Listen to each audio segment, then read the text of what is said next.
You're listening to Pole Parlour, a fun, inspiring podcast for all those bewitched by pole dance.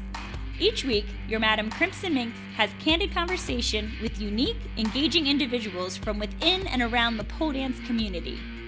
Pole Parlour is passionate about preaching creativity, soulful sensuality, and empowerment through pole dance. You know how we do. Welcome everyone to Pole Parlour.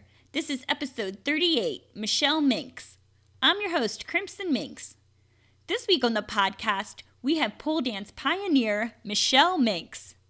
On this episode, we talk about how Michelle first fell in love with pole performing and doing showgirl competitions at strip clubs in the Midwest, her experience touring around the world at diverse creative showcases with her Gravity Plays Favorites doubles partner, and the struggles and successes of opening her own pole studio, Mynx Academy, in St. Louis, Missouri. Don't forget to check out Michelle's post-podcast interview on the blog at poleparlour.com, where she shares her favorite photos, music, video, and more. And if you haven't already, check out youtube.com/poleparlour, where I'll be sharing new fun video content, as well as lots of inspirational pole video playlists. So now, here is Michelle.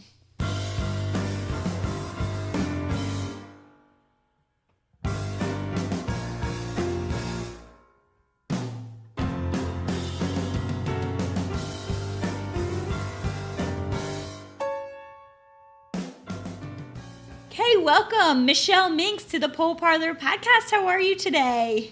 Good, thank you. How are you? Oh, I'm doing well. Thank you for asking. Thanks so much for having me. I'm thrilled to be here. Well, I'm thrilled to have you. So let's jump on in. For how long have you been poling, and how did you first discover pole dance? Okay.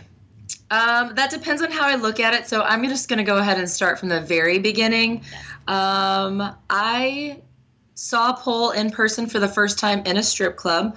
I was a waitress at Denny's, and I liked waiting tables, but I knew I could make more money as a cocktail waitress, and I also thought it would be really fun to work in a strip club. So I waited outside the doors for midnight to turn 18, and I walked in and filled out an application.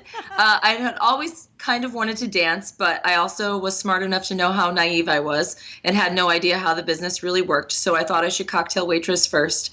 But I walked in, and the first thing I saw were two women on stage completely naked, hanging upside down from the pole. Well, at least one of them was hanging upside down. And I had no idea that it was completely nude, for one thing, so I was kind of shocked at first, but I immediately thought, well, this is pretty great. So I saw them up there, and I got the job waitressing, and I waitressed, and I saw people dancing on stage. There wasn't a lot going on in my club that I worked at the time. I mean, this was 1994, so that's a long time. That's over 20 years ago. And sometimes feature dancers would come through the club, or traveling dancers would come through. And there was one girl, I'll even remember her name was Asti, and she did the first inside leg hang I'd ever seen and did some leg switches. And my mind was completely blown, but I actually thought I'd never be able to do those things that she was doing. I was doing some basic spins and what I call an ankle hang, just laybacks, basic laybacks. I had no idea how to climb.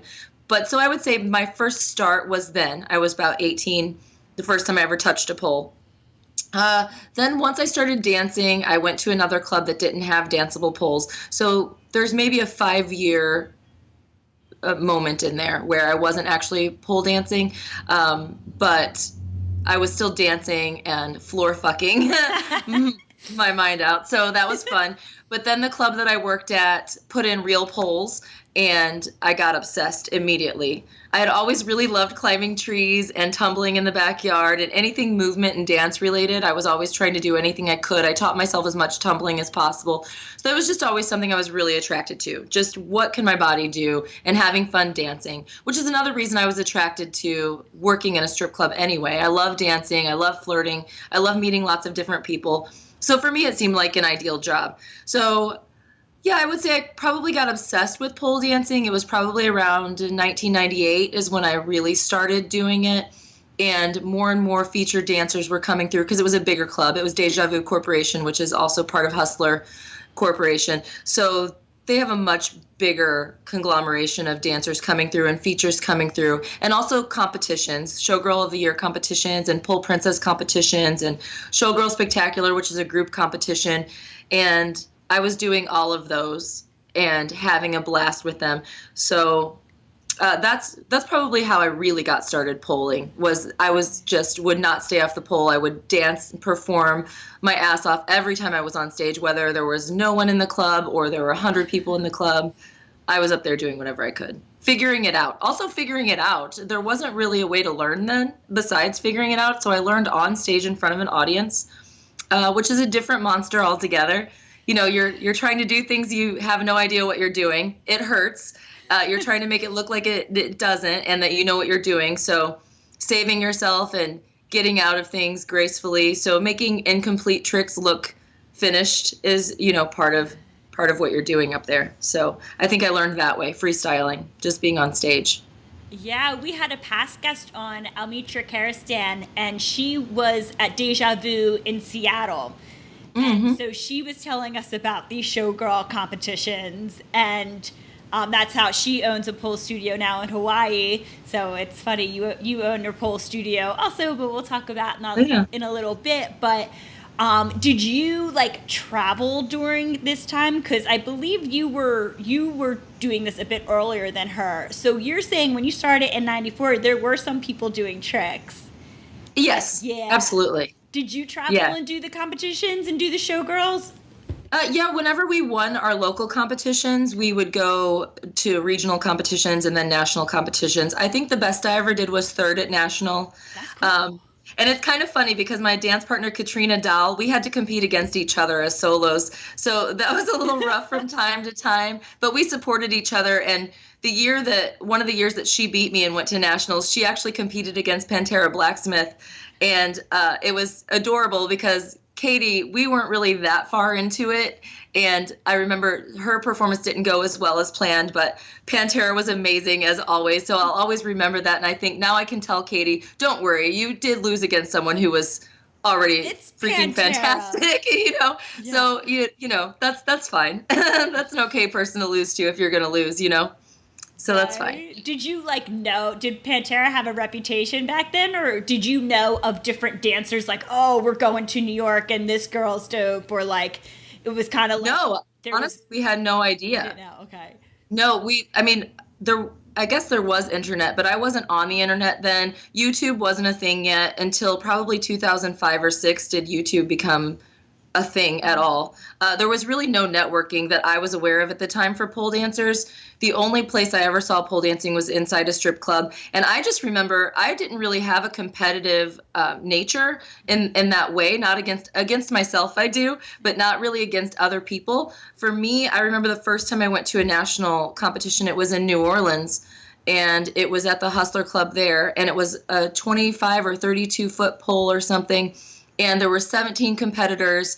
They gave us an hour all together at one time to check out the pole beforehand. There was no real practice time or rehearsal. And I just remember thinking, I just need to climb this pole. I just need to know I can even climb that high. The judges were on the second floor looking at you.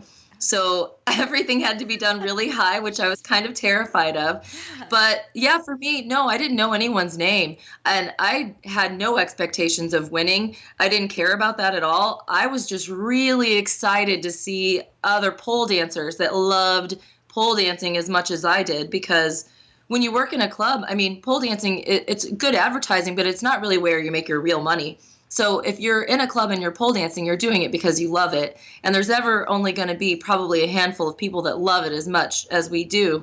So I was just thrilled to be around other women who loved it as much as I did. And I couldn't wait to see what they were doing. That was my thing. I just want to see more pole dancers and meet them and see amazing things I've never even considered in my mind. Because I would lay awake at night thinking of the possibilities, thinking of different transitions. And is this even possible? Can I do this? And then waiting to be at work the next time and trying it on stage and having no idea. There were a few things I thought, is this dismount going to break my arms? Only one way to find out. So, Get some that was my tips. excitement. Yes, exactly. That was my only excitement, was meeting them and seeing them dance and sharing the pole love, Yeah. Yeah. Was there a region, I'm curious, that you knew if you were at a competition in this place where like the dancers were really good? Or was there not? Maybe Michigan. Michigan was good. Yeah, for some reason there are a lot of deja vu clubs in Michigan.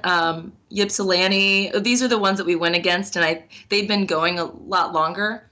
I was from a smaller club that had just been bought out by Deja Vu Hustler, so the touring was new to us. The competitions were new to us. We didn't even say what city you were in when you were doing. Oh, St. Louis, St. Louis, Missouri, which actually is kind of a lie because there are no strip clubs in the city of St. Louis. They're all across the river in Illinois in the more economically deprived little towns, because St. Louis doesn't allow any kind of nudity. There may be a couple of bikini bars, but who wants to go there? No one really wants to go there. So on the other side of the river, we have full nudity, full bar, which is kind of unusual in the country. At least it was at the time that I was dancing. I think it's more common now. A lot of places that are full nude are juice bars. But here we have full nudity and full bars. But I think it's because a lot of those towns, it's the only revenue they get is from strip clubs, and they get a lot of revenue from strip clubs. So they kind of allow whatever licensing they get the most money for, and that's full nude, full bar.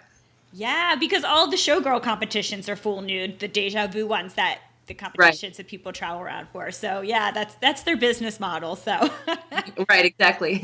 Oh, okay. That's so cool. And so when did you start? You mentioned your partner Katie before. Mm-hmm. So when did you guys meet? Did you meet dancing together or? Yes, we met at the club. Okay. I had been dancing for a few years at this point. I had actually been more seriously pole dancing for this wasn't that long, I guess, after maybe a couple of years. I'd been serious about pole dancing, and we were getting ready to do a group competition, the Showgirl Spectacular, and I had a dance partner at the time. Her name is Malia. She's amazing, but she had to quit dancing for personal reasons. She was having a custody battle, and as you know, we could go on into another conversation about the issues with that. But so Katie had been at the club, and we immediately saw each other dance and fell in love with each other. I saw her dance and saw how she felt the music. She's about 6 years younger than me. She was 19 at the time, brand new, walked in by herself, had no experience, but she got on stage and it was phenomenal to me. I mean, it took my breath away. It was moving to me. I saw the way that she felt the music in her body, and it was amazing. And then she was thinking the same thing about me, so we started dancing together on the nights that Malia wasn't working, and then our relationship grew a little more, and then Malia ended up having to quit because of the custody thing. And so Katrina came in on her spot. We were maybe a week or two away from this competition, and I taught Katrina all of the pole that I knew at the time, which honestly wasn't that much if I think about it now. But I taught her. She learned really fast. Her poor little elbows were hurting so bad from learning so much climbing in such a short amount of time, but she cried through the pain, and then she got up there anyway, and we were unstoppable after that. There was this unspeakable just this chemistry between us that was amazing from the beginning. We just felt music the same way. We liked the same music, and we had this way of dancing together without ever being in sync. We never actually did choreographed, simultaneous, in sync movement so much as just dancing together in ways where we intertwine with each other and move up and around each other. And over time, it just grew and grew, where we both wanted to be on the pole, and it was easier for both of us to be on the pole than for one of us to be on a small stage and the other one to be on the pole. So we kind of got impatient and also wanted to play around. So we just started finding ways to flip over each other on the pole and around each other and holding each other. And it turned into something really beautiful over time. And eventually people started saying that it was really beautiful and telling us that we should be somewhere outside of a strip club doing it, performing that. Not that we shouldn't be stripping, but just that this should be seen more in a more public venue. And eventually we started believing that maybe that was possible. So we started looking into getting a portable stage and where could we possibly perform outside of a strip club. Who would let us do this? I mean, obviously you can pole dance without stripping, But there is that association, which, I mean, I don't mind. I could go on about that forever too. But we needed a venue that we could do it legally. So we looked around. We also wanted it to be in a way that we were comfortable with. I mean, there are so many things that go into this. Another thing is a lot of the themed sets that we would do at the club or things that we would want to compete with were more on the political side or the satire side, which doesn't really go over that well in strip clubs for the most part. So we thought, actually, if we go out of a strip club, maybe people will appreciate those sides of it more, and the potential for the things that we can do, the options of messages that we can send through pole just open up exponentially that way. And there was a women's art festival coming up called Venus Envy. It's still going on today, actually. It's an all-women's art festival, and they showcase all different types of art, all different types of media, photography, painting, sculpture, and then also live performance. And we applied to get into that. And the ladies actually came to Hustler and watched us perform on stage. That was our audition for that festival. And they actually loved what we did, and they accepted us. So we got to perform at Venus Envy 2005 in April. That was our very first performance outside of a strip club. We got the first original Platinum Stages portable stage, which is basically a 4x4 box that sits, it's square, and it sits about a foot off the ground. We had a seven feet of pole to work with, 50 millimeter for 2 people. And we made it work somehow. So, and people really loved it. We actually packed that room of that venue so much that the fire marshal had to be called, and we did it 2 nights in a row. From there, the venue that we performed in actually asked us to come back and do a monthly gig. So we ended up having our own show once a month for quite a few months with nothing else happening, which was kind of crazy. So we would do these 20-minute performances where we would each do a solo song, and then we would do 2 songs together, double, and then we would have a break, and then we would do another 20-minute set, and people would come just to watch that. It was kind of amazing. I don't even know how that happened now. Oh yeah, absolutely exhausting. You should have like a band or someone else in there so you could well, we did a lot of those. We actually did do a lot of those, a lot of types of shows. Mm-hmm. Yeah. Yeah. You, did you feel like, well, actually a question I wanted to ask first was, were there a lot of other people doing doubles that you could like reference during that time? Or did you feel like you guys were coming up with this, like on your own, isolated? We had never seen anyone else do it. Okay. Ever. I had done a couple of double laybacks with my previous partner. When you say but that was about it. Partner at the strip club, it was just you were both on the stage at the same time and kind of interacted the pole at the same time, but it wasn't like this coordinated performance like then you and Katie evolved into, right? Right, it was all freestyle. Okay. And Katie and I were all freestyle actually as well. Right. So that was kind of common at the clubs. People would have like doubles partners, but you guys kind of took it to the next level where you were like, yeah. Okay. People who make a good team hustling together will dance together on stage at the same time. Yeah. Right. And then also you can hustle customers together at the same time or separately as well. But yeah, actually I had never seen doubles before. I know there are a few people out doing it. I think Mystique and someone, Spider or something like that. Yeah, they're great. But I had never seen it. Maybe a couple of small things. But yeah, I had never seen it at the time. The things that we were coming up with, we were just coming up with on our own. We had nothing to reference, honestly. You weren't scrolling through Instagram or anything like that? Okay. There was no Instagram. There wasn't even MySpace yet. Maybe there was MySpace. MySpace was just getting started. But no, there was no Instagram. There was no YouTube to look at. No. So you were really coming from like a complete place of originality. Yeah, as far as we're concerned. I mean, that's the way I feel about it now. Sometimes people want to claim tricks. Yeah. And I think if that happens organically, where other people give you credit for something because you made it known because of some fabulous performance, that's fantastic. But I think that every pole dancer should just be really happy and proud of themselves. Anytime you come up with anything, whether it's been done a million times or never, if you stumble upon it on your own, because of your creativity and your ingenuity and your ability to just flow with yourself and think outside of the box and not just go by what other people are doing or everything that you've been taught, then that counts as an original trick, even if it's just an inside leg hang. If you've never seen someone else do it before, and you do it, you did it. You did it. That came out of you organically. I think people should love that about themselves a little bit more and celebrate that, you know? Yeah, I agree with that. I feel like you can't like claim a brushstroke, and that's kind of what dance is. And Mhm. like, yeah, inevitably there's a pool. There's only so many things you can do around it and on it. So we're all going to start discovering things. And Right. we also did not mention the name of your duo. So it's Gravity Plays Favorites, right? Yes. Yes. Okay. Well, because people like to, Google things after, I'm going to put a Right. bunch of links of your performances in the show notes, but people could also Google Gravity Plays Favorites. Absolutely. So, did you start integrating into the burlesque community, it seems like, after that? Like, let's talk about, now you realize, oh, people want to see this outside the strip club. Then what happened? Okay. So actually, this is interesting because it kind of intertwines a lot of your questions together anyway, that all one runs into another.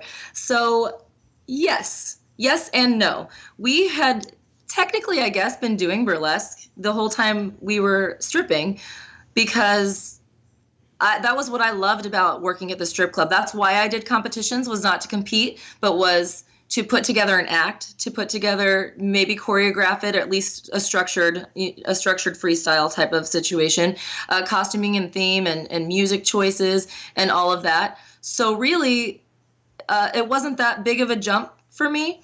But we didn't call ourselves burlesque in the beginning. We did a lot of different types of shows. We did so many weird things. We performed at the Houston Museum of Natural History. We performed in carnivals and burlesque shows. We performed between bands, before bands, a lot of those types of things. We did a lot of art shows. We did a lot of weird things that none of them would be considered burlesque. Pole actually fits into a lot of different places really well and can be done in a lot of different ways in a lot of different places. So the options are just endless. But the way that we got into burlesque, actually, it's all very serendipitous. We named ourselves Gravity Plays Favorites after a song by the Dresden Dolls called Gravity. I don't know if you're familiar with the Dresden Dolls. Yes, it seems of like course. the Amanda longer. Okay, Palmer, great. hello. Yes, good, fantastic. Yes. So that song's amazing. We both fell in love with the Dresden Dolls as soon as we heard it. Katie took me out to her car to listen to it, and we were both instantly in love. And their stage performances are, I've seen them live a number of times, so they put on spectacle shows too. So. Yes, absolutely. And so we named ourselves Gravity Plays Favorites after that song. And there was this man who was kind of, he was a fan of ours, and he was coming to a lot of our shows and filming us. And he was uploading us to YouTube. That was in 2005 or 2006. And Amanda Palmer and Brian Viglione, that's the Dresden Dolls, they saw the videos. I think maybe they thought it was going to be a Dresden Dolls cover band. I'm not really sure about that or not, but that's just something I think maybe happened. And they watched our video, and Amanda Palmer herself emailed us directly and said, we love your act. This is one of the most beautiful things I've ever seen in my life. Do you want to open up for us next time we come to St. Louis? And so we were like, yes.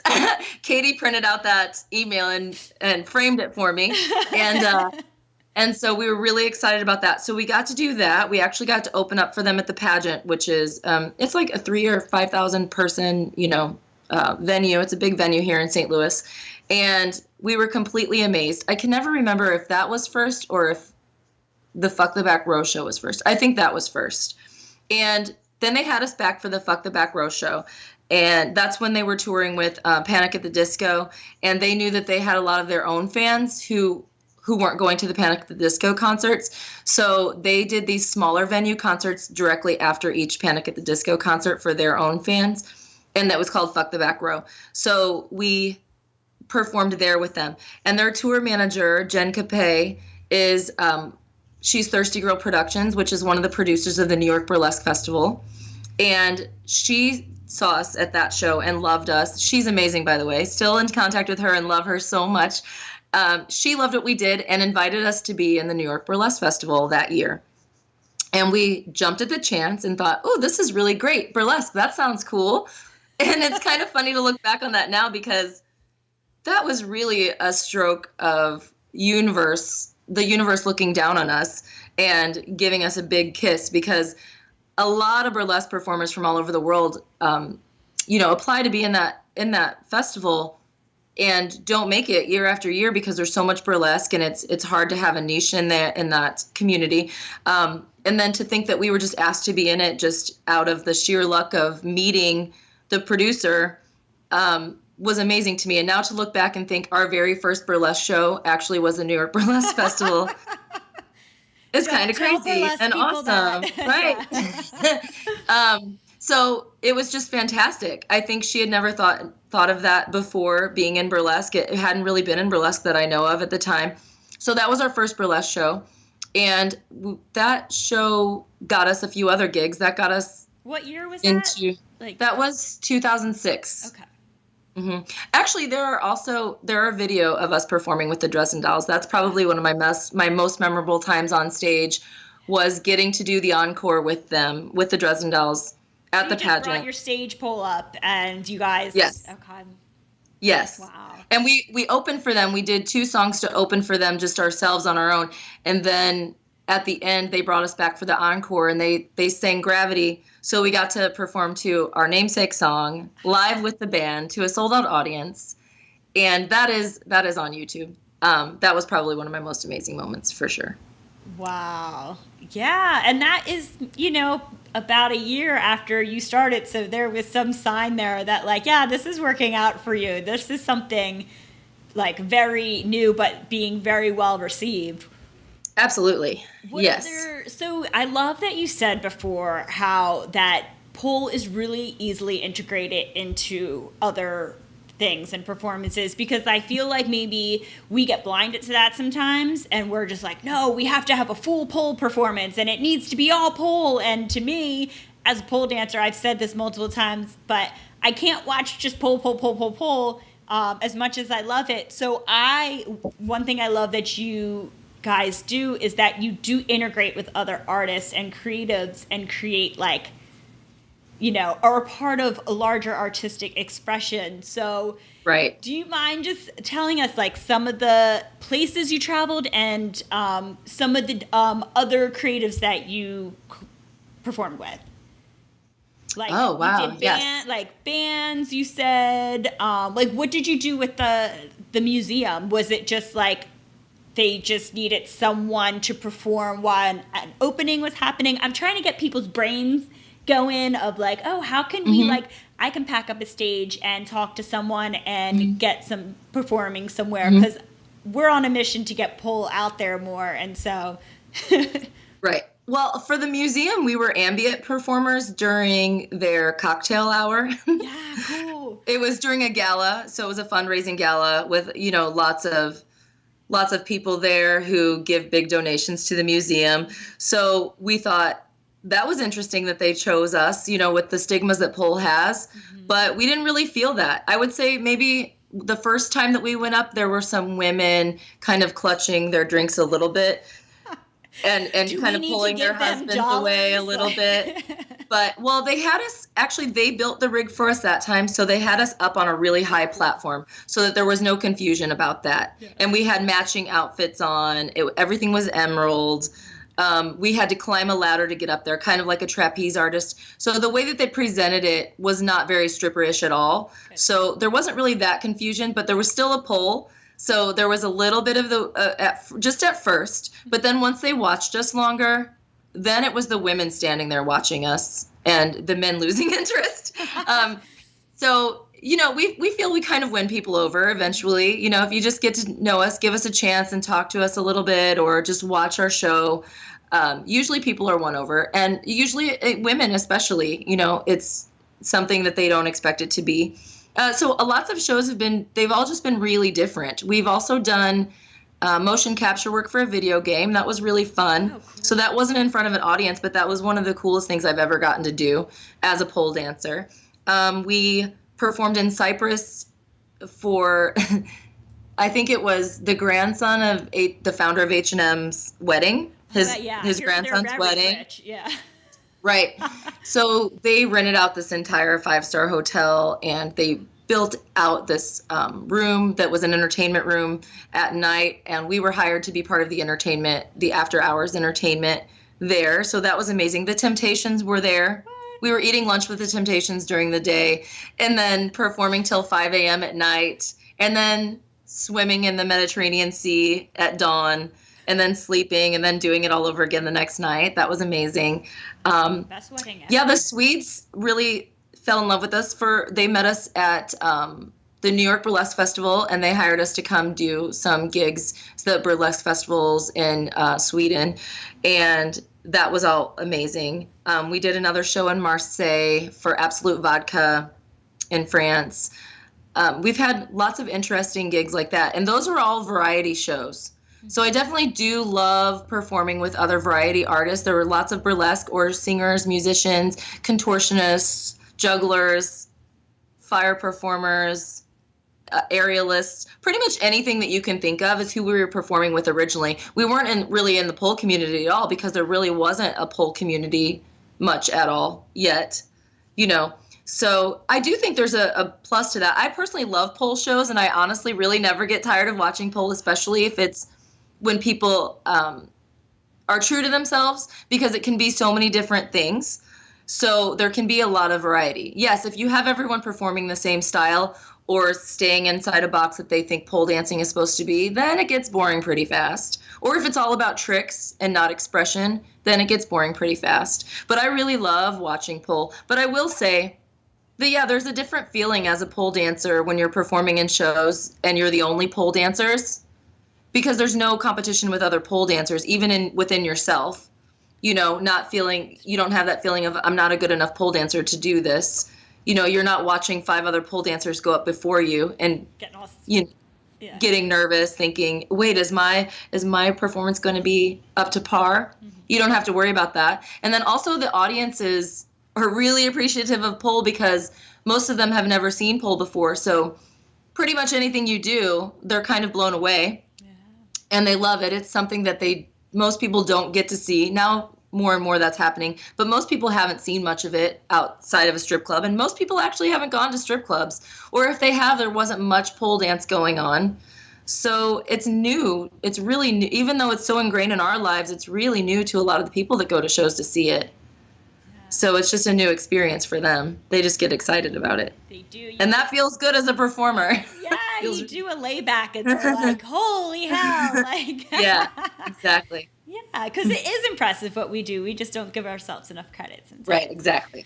So do you guys still perform, or are you? We haven't performed together in maybe about a year, just because Katie's kind of busy with regular life and regular job type of stuff, and we had less and less time. Also, I run a studio and teach 12 classes a week plus privates and doing shows. So we haven't had a lot of time for that. But we had a really good solid 10 years of touring consistently, doing shows all over consistently and having so much fun. So that's just, it's a little sad. I wish we were still doing more together.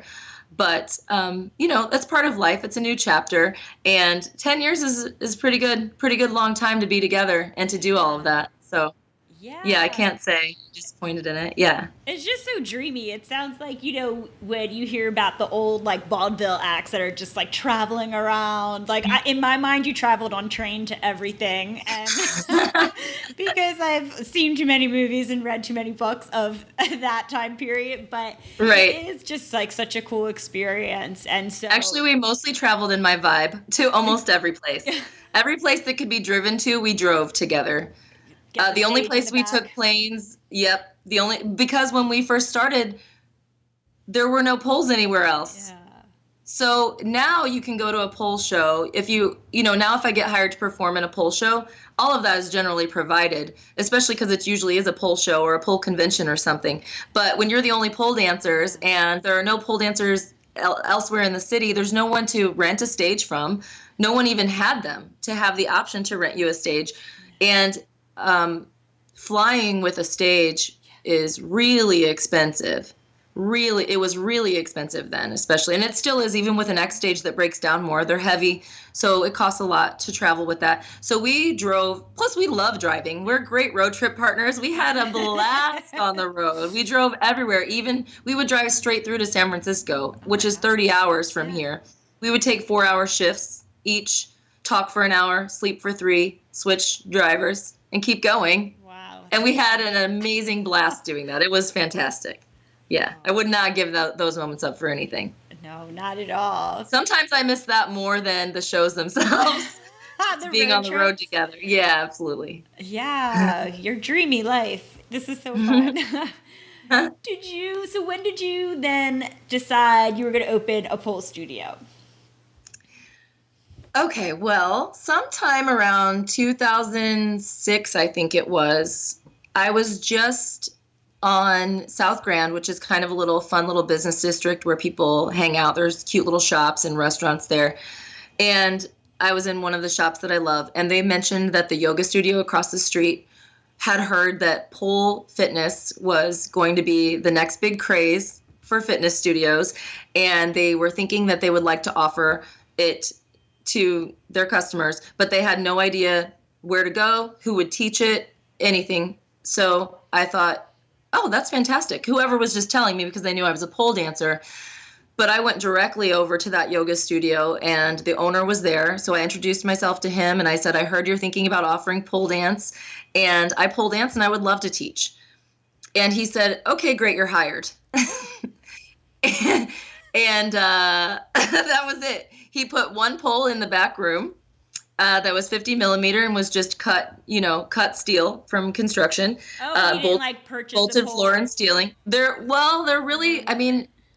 wasn't much to go on back then. Platinum Stages was around, but they were good poles. They were, the gauge was good. There was no spinning option, but they were good, strong poles. It was fine, but there was just one of them at first, and I really had no idea what I was doing.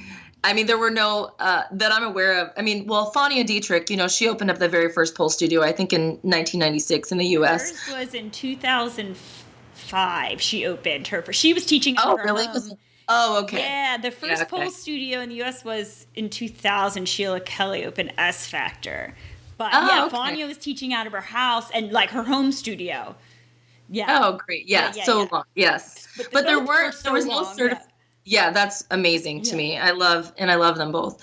But there was really no certifications that I was at least aware of at the time. There might have been starting, but you could take like a DVD. You could like do Fania's DVD that came out in like 98 or something like that. And I didn't even know about any of that. Not at all. I had no connection to the pole community whatsoever. And I mean, this was still 2006, so we had just barely started performing outside of the strip club. And barely started doing any of that. So I kind of had to build. It's kind of funny when I think about what I was teaching first, because I was teaching intermediate tricks pretty immediately to people. But I learned pretty fast that wasn't going to work for most people.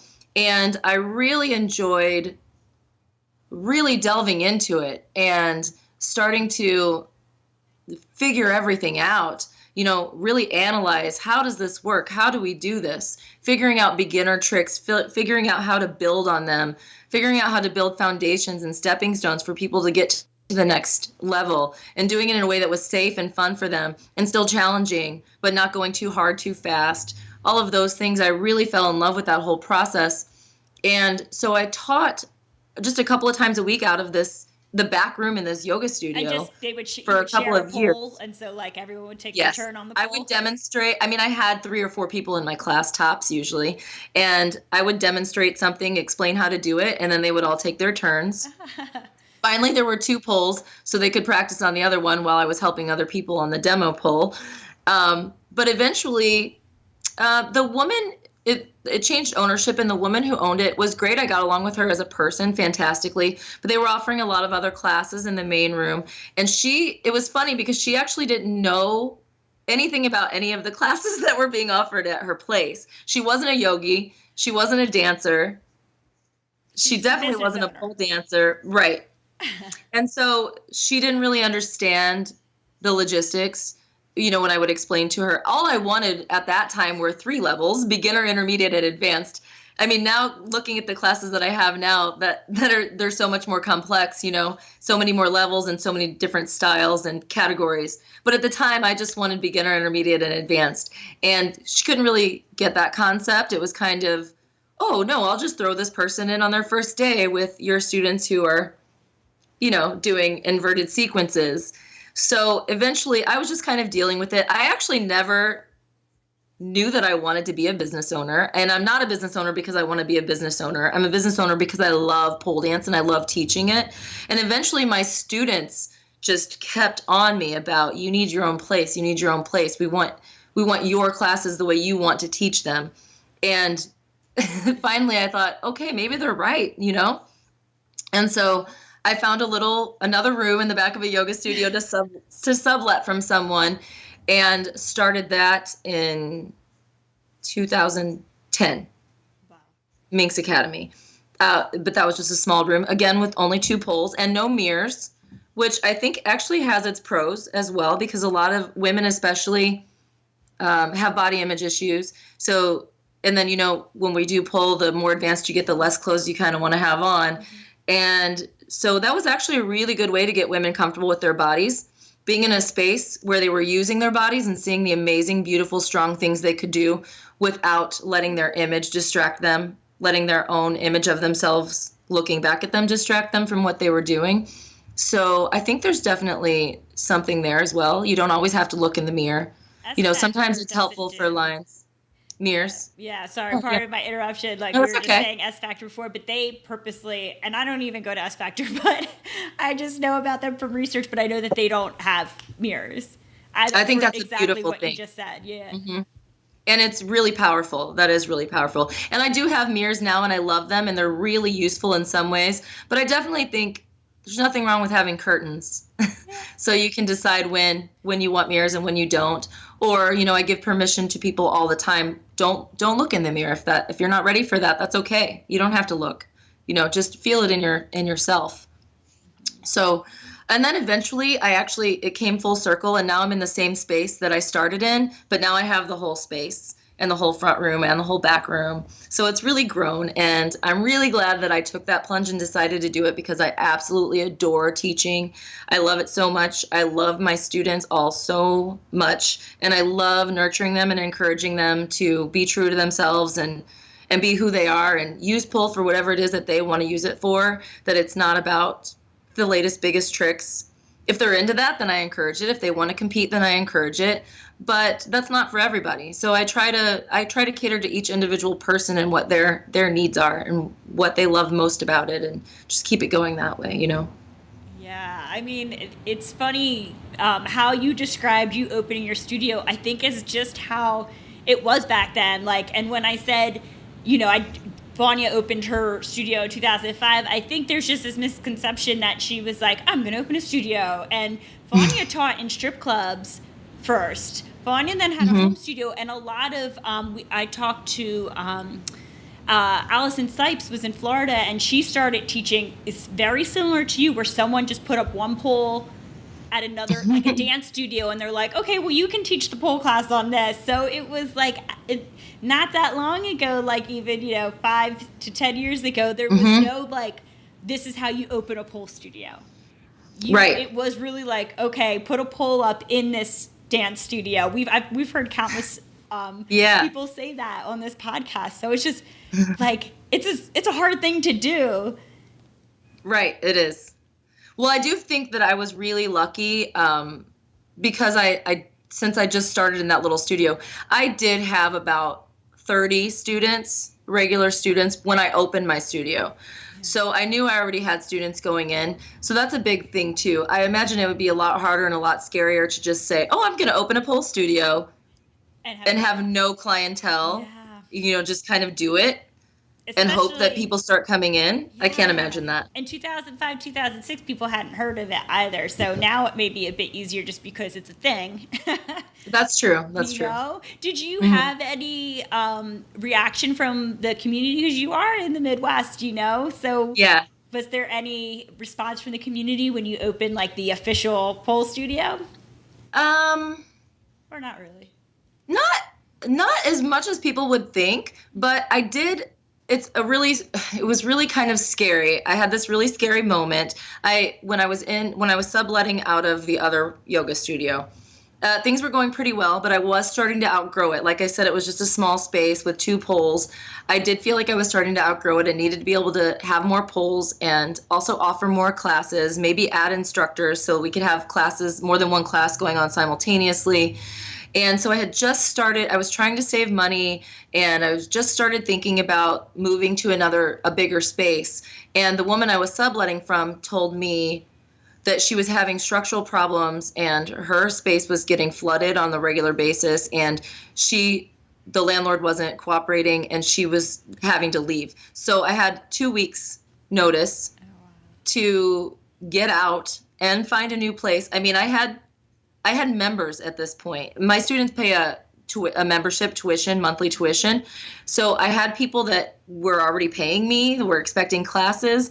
And then I had to continue teaching classes somehow and also find a new space that was fairly ready to move into and wasn't going to cost a lot of money because I did not have a lot of money. And it was all mine. I haven't still to this day, I haven't taken any business loans or anything. This has all been me saving money and working on my own. I don't have any business partners or anything like that. So this was all a huge shock, and I'm trying to figure out how I'm going to teach classes and find a new space. So I'm looking everywhere for a new space. Every space I find I don't really like, and it would require a big build out of, adding really expensive mirrors and a dance floor and all of these things that I did not have.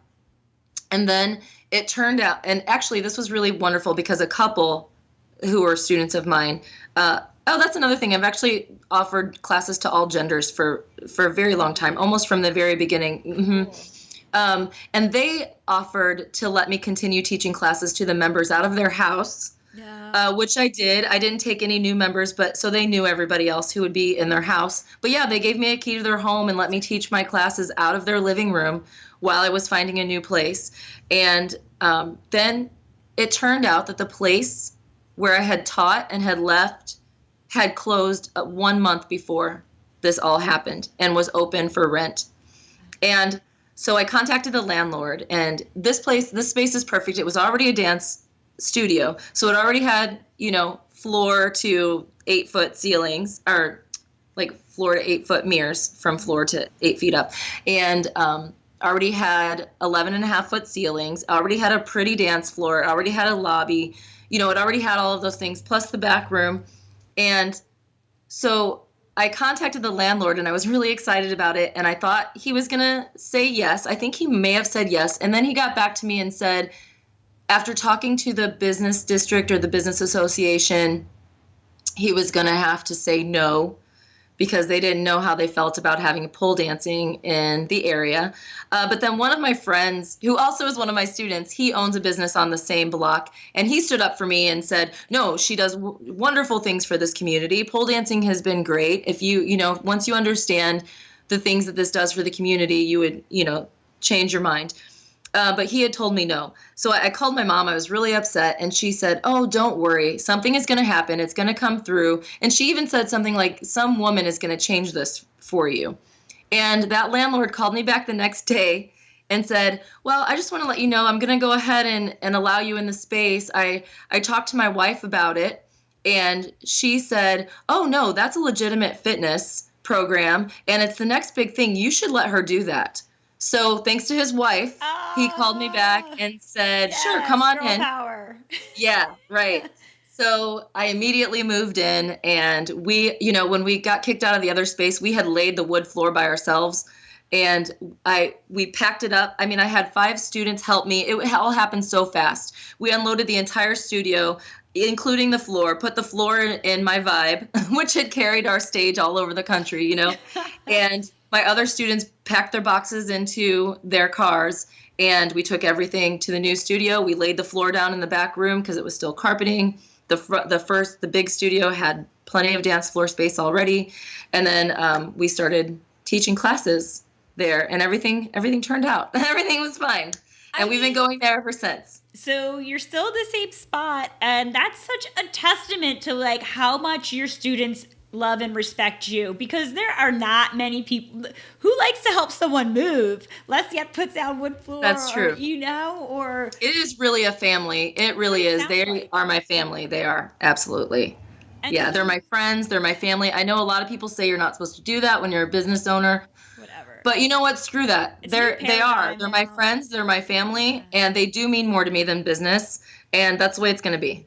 That's the way I choose for it to be. So Yeah, I feel like the rules are changing. We're not like, it's not the 1950s where there's structure and you're going to the office and you have to have like, respect the levels. Fuck that. It's pole dance. Right. Like, Yeah.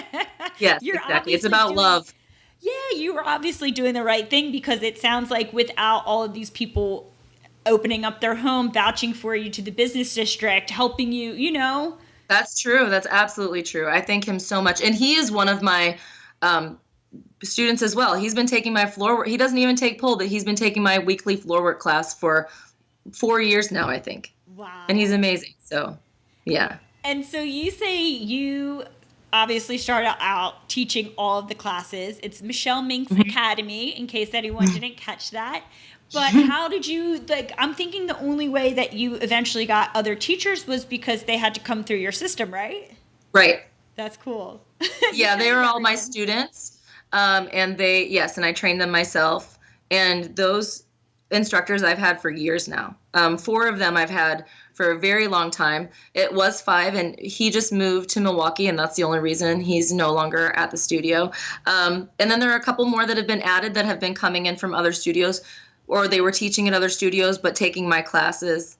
And I love and adore them. It's really important to me that it's not just someone who is good at teaching pole, but is actually really good at teaching pole to all different types of students, and also holds the same philosophies that I do about accepting all people, all orientations, all genders, all gender identities, all body types, all fitness levels, all adult ages, all of those things, and not allowing negative self-talk, keeping it really open and positive all the time about all of those things. It's not, I don't consider it a gym, and some pole studios are gyms, and that's fine. That's their thing. That's totally great. It's just not my thing. To me, it's a dance studio. It's an art space. So fitness is a nice side effect, but it's not what it's about to me. It's about the love of dance and the love of movement and the love of yourself, and celebrating your body and how strong it is and the things that they can do, focusing on what your body can do instead of your interpretation of what it looks like, learning to love your body for those things instead, learning to express yourself. And also sexuality. So often in this world, women's sexuality especially it's about outwardly, a lot of times about what men think or what people think men want or what have you. And it has nothing to do with that for me. Everything, it's all about expressing it for yourself, what feels good to you and what makes you feel strong. And there doesn't need to be anyone else around. It doesn't have to be for the gaze of anyone else. But there is nothing wrong with celebrating and showcasing your sexuality in a strong, powerful way, taking ownership over your body, taking agency over your own body, and doing with it what you want, taking it back for yourself and using it how you want to use it instead of other people trying to use it the way they want to use it. Correct. Yeah. Society has been dictating to us for a while, of what sexy is and what you need to do to be sexy, or what's sexually acceptable, what isn't. And usually you're right. It's like for the male gaze or corporate gains. So if you're not selling a product, if you're not, being consumed by a gaze, then it's no good. Then it's a negative thing. So you just turned it. And that concept of doing things for the male gaze is, honestly, I feel like I'm so far away from that I have to remind myself that a lot of people feel that way, or they've had that ingrained in them, because I don't. Well, I mean, I'm gay anyway, so I'm surrounded by women most of the time, and I love them. I mean, I'm surrounded by all genders all the time, but I've never felt like I was doing anything for the male gaze. And you worked at a strip club. Even at the strip club, I still felt like I was always having a good time doing what I wanted. That's one of the things I loved about working at the strip club, was making decisions for myself, making my own schedule, wearing what I wanted to wear, doing what I wanted to do on stage, saying no to this customer and yes to this customer based on what I was comfortable with. To me, yes, stripping can have its bad moments. I definitely don't want to sugarcoat anything. It's hard. It's a really, really hard job, and it can be terrible and it can be degrading, but it can also be more positive, if that's the way that you make it, if you don't allow yourself to be degraded and you move on from that customer, then you won't be. You move on to the ones who respect you, and they are out there. There are a lot more of them than people think. And so it's just a matter of what you accept. Bad things will happen. Don't get me wrong. I'm not saying like it's your fault that you allowed them to degrade you. I would never say that. But you can make decisions through every moment in your life based on what you allow and what you don't. And it's when those choices are taken away from us that is the absolute worst. And that's what we're trying to get back here. We have control over this. We are doing this. We're making choices for ourselves. When I saw that thing about the London women's shelter, that whole blow up. Yeah, absolutely. It really angers me for the women that they're supposed to be helping. Absolutely. But on another level, it makes me really sad for the women saying those things, because if they think that we're only doing this for the male gaze, to me, that means they must be doing everything for the male gaze, everything that they do in their lives. Wow, yeah. Because if they think that they show videos of women by themselves in a studio dancing sexy, and how is that for the male gaze? There's no males there. There's not even anyone in there. Yeah. Yeah. So that means to me, everything you do when you get dressed in the morning is for the male gaze. I mean, why did you put makeup on today? Why did you do your hair? None of that was for you. Why did you take a shower? Why did you choose that sweater? If you can do all of those things for yourself, you can also pole dance for yourself. I don't understand why that's so hard. It makes me really sad that they think that way. And I hope for them that they discover that it can be for them too. That everything isn't for other people. Those are the people that need to take pole dance classes. Yes, exactly. And real quick, what is your extravaganza? Because I always see people post about this online, the Mynxx extravaganza. Okay, well, it's a student show. It's mainly a student showcase. I think I started it it was 2007. I'd have to do the math on that. But this coming year will be the 10th anniversary, and which is also really exciting because I think, actually, maybe you're the person to ask. I'm not positive, but I think it may be the longest pole showcase running. Could be. In history, possibly, of the country, maybe of the world. Yes, well, not in studios, but yeah, student showcase, non-competitive pole showcase. So when it started, it was one night and there were 17 performers and we sold out and it was amazing. Wow. I think I sold tickets for $5 and over the years it has grown and now it's a 3-night event. I have headliners coming in. Marlo Fiskin and Kenneth Cow were my headliners this past year. I've had Alethea Austin, Carol Helms, Roz Mays, Bunny Thompson, Sergio Louise Anderson, Nadia Sharif, David C. Owen. I'm probably forgetting someone awesome, and I'm really sorry to whoever that is. It's probably someone amazing. They were all amazing. So they come in and they do a guest performance and teach workshops while they're there. And now it's mainly a student showcase, but people are applying. Other people started wanting to be in it. Other people that I've met in my pole travels, a lot of people from Chicago or Columbia, Missouri, or even further in the Midwest or beyond. And so I started welcoming them in. And this past year, I actually had to take applications because I had such an interest in performing. Well, because it's not a competition, mm-hmm. It is absolutely a showcase, and the whole point of it is to showcase how different everyone is and the variety and the creativity that pole can bring out.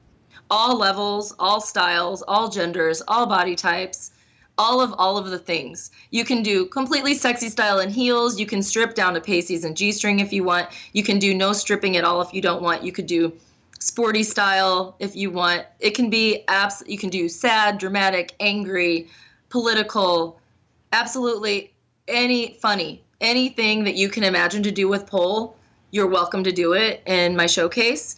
So people really take that opportunity to feel the love. You come in and everyone is completely supportive of each other and they just can't wait to see what each other's doing because there's absolutely no competition whatsoever. You can't compete against someone else because no one else is you. Mm-hmm. So I think that's what attracts people to it.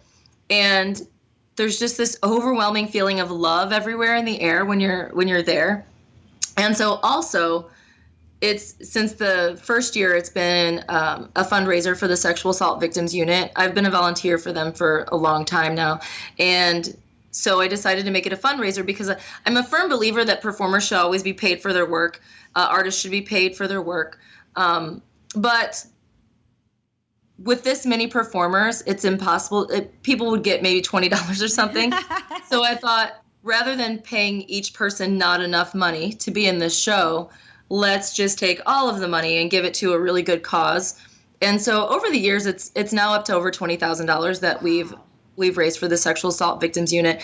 And one of the things I love about that too is that it's something that we're doing for each other and for ourselves. You know, especially women, the statistics are out, through the roof on sexual assault. Just about everyone has experienced some form of sexual assault, whether it's having your ass grabbed in public or a violent rape. You know, everybody has had something along those lines happen. So, you know, even and all causes are worthwhile, don't get me wrong, but a lot of times we do fundraisers for diseases or disorders that really not that many people are affected by. And when you do something like this that affects every single person is affected by sexual assault, whether personally or the person sitting right next to you. So we're all dancing for ourselves. We're dancing for each other. There's something really powerful in that as well. And also something really powerful about taking agency and control over your own body and your own sexuality and celebrating it in a way that makes you feel strong, again, for yourself and for other people. So I feel like it's the perfect matchup, pole dancing and raising money for the Rape Crisis Center. Mm-hmm. Yeah, and rape crisis centers don't have lobbyists in Washington that, where they're like huge corporate fundraising companies, so it is kind of like they do kind of depend on, smaller supporters. And so that's cool. Yeah. The letters that I've gotten from them they make me bawl my eyes out every year. It's so needed. And what we do turns out to be giving, they give therapy. They give long-term therapy to children and adults who are victims of sexual abuse, sexual assault, and incest, all of those things. They give long-term therapy to them that's free. So, and they also give holiday gifts and programs and educational programs where they go around to schools and teach people about prevention and also what to do if something happens to you. So the money that we raise goes to all of those programs. And they've told me that they wouldn't be able to do some of them without the show, without the extravaganza. So, Pole's doing good things. Yes, and you're doing good things. And so I feel like I want to ask you so many more questions, but we do have to jump into the second part, the standard questions. So I do have more questions for you, but they're more structured now. Okay. So who is your pole crush? Ooh, my pole crush. Okay. So if you ask me this, my pole crush as in the person that I really love to watch on pole and admire with pole dance, I would probably, there's tons of them.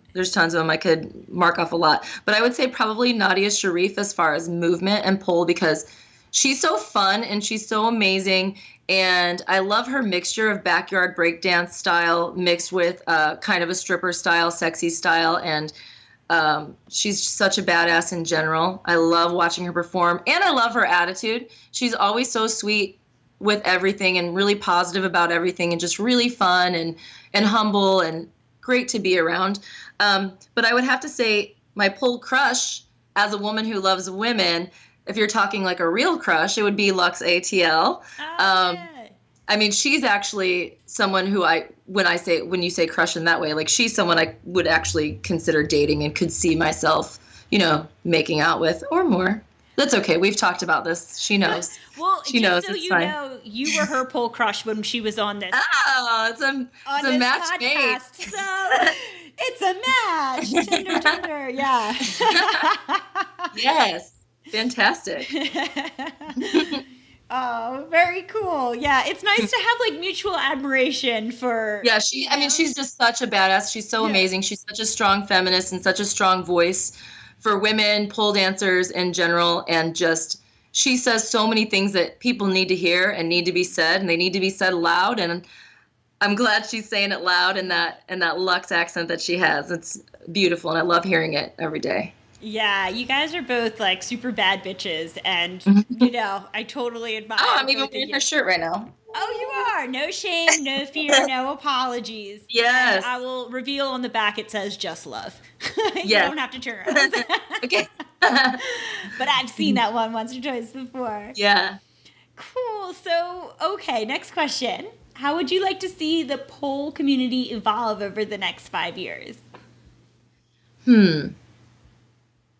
I'd like to see people have more fun with it and continue to explore themselves and watch and be inspired by other people, but not worry so much about keeping up with the latest trends, because once you catch up to a trend, it's done anyway. So you may as well just be inspired and keep on your own path, on your own journey, seeing what your own body can do, what you're good at, and don't try to fit into a box that you think you're supposed to as a pole dancer, or try to do things that you think you're supposed to as a pole dancer. I would like to see the whole community do that, just be true to themselves and continue dancing and loving it for what it is, and not worry so much about competition and winning and being the next big thing or the next big name. Just enjoy it for what it is, and it'll grow on its own. Yeah, it's great advice. Something we need to be reminded of from time to time. Yeah, definitely. And do you have anything coming up that you'd like to share with our audience? I'm going to put all your social media in the show notes. And is there... Or just swing by your studio if you're in St. Louis, or? Oh yeah, absolutely. Well, if you want to come to the studio, the website has the classes that are in session. We have drop-in classes going all the time, but anyone who's already a pole dancer should know that the classes that say members only, I say that just so that beginners don't think that they can just come and jump in. But if you are going to be in the St. Louis area and you want to come to the studio, shoot me an email, and we'll talk about your schedule and where you're at in your pole journey, and you're welcome to come into the members classes. We'll just figure out which one's best for you while you're here. You can also do private classes. So yeah, everyone's welcome. Just contact me first so we can fit the best class for you. Other than that, I would say the big thing is that the Extravaganza 10-year anniversary is coming up. It's not until October, but we're going to start early with this one because it's a really big deal. I'm really excited about it. Lux ATL and Crystal Belcher will be headlining. So I already have those, and I'm really excited about that. And I'm looking forward to seeing all the dancers. This year we had about 90 performers total for the weekend. Do people perform, so I know it's 3 nights, but people don't perform for 3 nights. It's people circulate it. No. Different people. Every night it's different. Yes, so there are no repeat performances. Every night. I have to fly out for this sometime. This absolutely amazing. Yes. No, it's all different performances every night. I performed each night, but I did a different act each night. And Steel Starling, he's one of my instructors, he performed each night, but he did 1 solo, 1 duet with Maxi Glamour, and 1 duet with Horchata Dentana. So he still did a different performance each night as well. Yeah. Yeah. Nice. So before we wrap things up, and you already have done this, but do you have one thing left that you can leave us with? Something an empowering quote or message or story, just to wrap things up? I would say, well, my personal motto is be nice, but don't take any shit. So I think everyone can do that. I think you can be kind to others and still not be walked all over. Another thing I would say is to remember this is one of the only rules in my studio. And I mean, obviously you shouldn't say mean things to other people, but generally that's not a problem in pole studios. So my rule is if you wouldn't say it to your best friend, don't say it about yourself. No self-deprecating talk. Remember what you would say to your friend in the same situation, and don't do that to yourself. That's true. Sometimes we treat ourselves worse than anyone, so. Right, exactly. We need to stop doing that. Yeah, and also, it's not a problem. People don't shame others in pole studios for not doing well enough. It's usually only the person shaming themselves for that. No. But sometimes people, that could go the other way too. The people who are doing really well, who are naturals at movement, or who are naturally strong or naturally flexible, don't call them a show off or make them feel like they need to hold back because they're so good at it either. That can be an issue too. Let everyone thrive in the place that they're at. Just respect that for everybody and be as supportive of the people who things come naturally to as you are to the people who things don't come naturally to. Because everyone has their struggles. Everyone's in a different place. You cannot compare yourself to others because, well, there's really no control for that. Everyone starts their life in a different place. Some people have had 18 years of formal dance training. Some people have had none. Some people have had 3 children with no physical activity for 10 years, and they're just now starting. And other people have been working out incessantly that whole entire time. So there's no way to compare yourself to others, so you may as well not even try. It really doesn't feel good to be better than or worse than someone else. There's no good feeling that comes from feeling superior either. You should only feel superior to who you used to be, not anyone else around you. Yeah, super, super true, girl. Michelle Minxxx, thank you so much for being on the podcast. It's been so fun talking with you. Thank you so much for having me. This was a blast. Yeah. It's great to finally see you in person, too. Minxes unite. Yeah. Bye. Bye. Thank you for listening to the Pole Parlour podcast. Want more? Visit poleparlour.com for show notes and to link to the Facebook group where you can connect with other poloholics and continue the conversation. Listen to past episodes and subscribe to new episodes on the website, YouTube, iTunes, Stitcher, or SoundCloud. Lots of love, babes. Thanks for listening.